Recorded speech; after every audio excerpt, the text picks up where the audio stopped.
নমস্কার বন্ধুরা, অ্যাস্ট্রোসেজে আপনাদের সবাইকে স্বাগত জানাই। বৃশ্চিক রাশিরা এতদিন যে দুঃখ কষ্ট সহ্য করেই চলেছেন, তার কারণ কি এবং কবে তা শেষ হবে, আজ বিস্তারিত আলোচনা করব তা নিয়ে। 19শে অক্টোবরের দিন আপনার লগ্নেশ মঙ্গল নীচ অবস্থাতে আপনার নবমভাবে নীচস্থ হয়েছে। এই দিন থেকে এখন অবধি আপনার যে সমস্যা বৃদ্ধি পেয়েছে, মঙ্গলদেব আপনার জীবনে অশুভ প্রভাব দিয়েই চলেছে। 21শে জানুয়ারি অবধি মঙ্গল আপনার নবম ভাব বা ভাগ্যস্থানেই থাকবে, তারপর অষ্টম ভাবে চলে যাবে। মঙ্গল অগ্নিতত্ত্ব এবং এনার্জি দেওয়ার গ্রহ। আপনার ভেতরে যে হিট আছে তাই হলো মঙ্গল। যদি মঙ্গল খারাপ হয় তাহলে মানুষ বিছানা ছেড়েও উঠতে পারবে না, তাই মঙ্গলকে স্ট্রং করা অতি আবশ্যক। আজকের এই ভিডিওটি চন্দ্ররাশির উপর নির্ধারিত। আপনারা যারা নিজেদের বাচ্চাটা প্রেডিকশন করাতে চাইছেন তারা অবশ্যই আমার টেলিগ্রাম চ্যানেল জয়েন করে নেবেন, লিঙ্কটা এই ভিডিও ডিসক্রিপশানে পেয়ে যাবেন। আর যে সকল বন্ধুরা নিজেদের রেমেডিস বা প্রতিকারের জন্য স্টোন ব্যবহার করতে চাইছেন তারা এই ভিডিও ডিসক্রিপশানে আরেকটি লিঙ্ক দেওয়া থাকবে, একবার চেক করে নেবেন।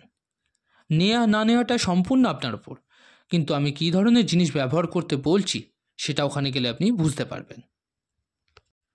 এবার আসি আবার মূল ভিডিওতে। নবম ভাব আমাদের ভাগ্যস্থান। আমাদের ভাগ্যের উন্নতি করার গ্রহ হল চন্দ্রদেব। কিন্তু এখানে মঙ্গল যে আপনাদের রাশির অধিপতি, উনি নিচস্থ হবার কারণে যে ভাগ্যের সঙ্গ আপনারা চাইছেন তা পাচ্ছেন না পূর্ণভাবে। এর সাথেই শত্রুরা আপনাকে খুব খারাপভাবে জ্বালাতন করছে। অনেক চেষ্টা করেও কোনো কাজ ফুলফিল করে সফল হচ্ছেন আপনার।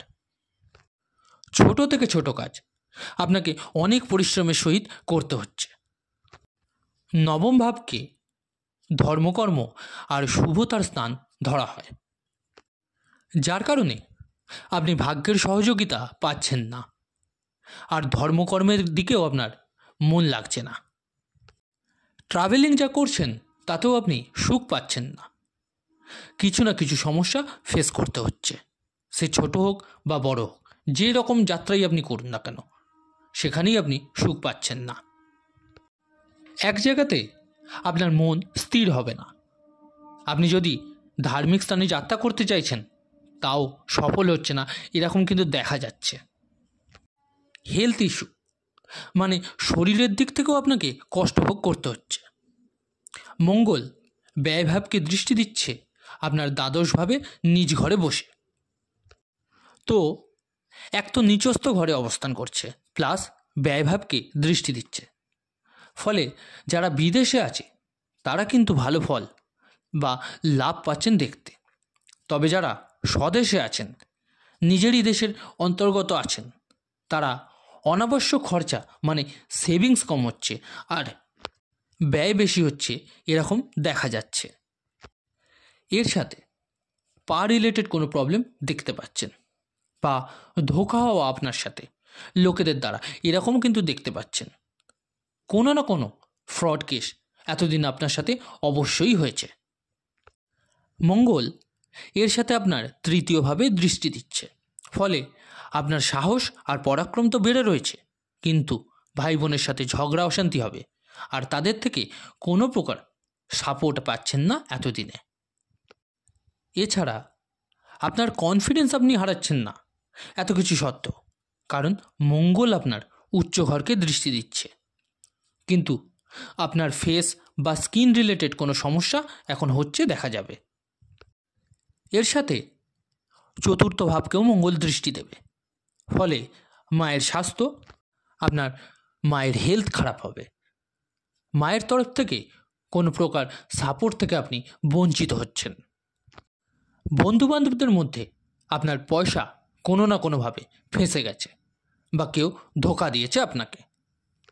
এছাড়া যদি শিক্ষার্থীদের ক্ষেত্রে বলি, পড়াশোনায় কিন্তু মন লাগছে না। আপনি কোনো গাড়ি, বাড়ি, জমি, দোকান কিছু কেনার প্ল্যান করেছিলেন, তাতেও আপনি সাকসেসফুল হতে পারেননি। তো এই সমস্ত প্রভাব মঙ্গল কোনো না কোনোভাবে আপনার ওপরে দিচ্ছিল। মঙ্গলদেব 19 অক্টোবরে রাশি পরিবর্তন করেছিল। সেই সময় ওনার ডিগ্রি ছিল 27। এখন মঙ্গলের ডিগ্রি হচ্ছে 7। তো বুঝুন ওনার অশুভ প্রভাব কতটা কমে গেছে, মানে বৃদ্ধ অবস্থাতে পৌঁছে গেছেন। এবার 21শে জানুয়ারিতে আপনার অষ্টমভাবে চলে আসবে। তো উনি নিচ অবস্থাতে নবমভাবে বুড়ো হয়ে গেছেন। এর ফলে ওনার অশুভ প্রভাব আস্তে আস্তে কম হতে দেখতে পাবেন আপনারা। তবুও বলবো এই সময় একটু ধৈর্য নিয়ে যে কোনো কাজ করবেন, আর যার সাথেই কথা বলবেন একটু বুঝে শুনে কথা বলা উচিত হবে আপনার। চেষ্টা করবেন স্পষ্ট ক্লিয়ার কথা বলার, যাতে বাদ বিবাদে না পড়ে যান। আর যদি মঙ্গলের উপায় আপনি করে নেন তাহলে ভালো রেজাল্ট আপনি দেখতে পাবেন। যতগুলো অশুভ প্রভাব বলেছি তা সবই কম হতে দেখবেন, এতে কোনো সন্দেহ নেই। মঙ্গলকে শক্তিশালী করতে বজরংবলীর উপাসনা করুন। মঙ্গলবার ওনাকে লাল সিঁদুর লাগান, আর সেই সিঁদুরই ওনার পা থেকে নিয়ে নিজের কপালে লাগাবেন। রোজ হনুমান চল্লিশার পাঠ করুন। এর সাথে পারলে সুন্দরকাণ্ডের পাঠ করুন। নিজের বাড়িতে একটি টবেতে তুলসী গাছ লাগান, আর রোজ তাতে জল দান করুন। এর সাথে ওম ভোমায় নমঃ জপ করতে পারেন। গরুকে মিষ্টি জাতীয় কিছু খাবার মঙ্গলবার দিন খাওয়াতে পারেন।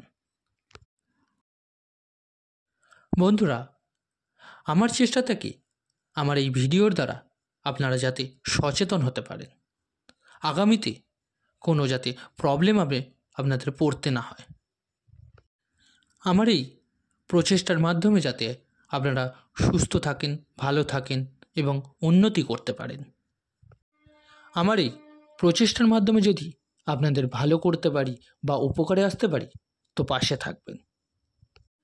আজকের এই ভিডিওটি কেমন লাগলো জানাতে ভুলবেন না, অবশ্যই কমেন্ট করে।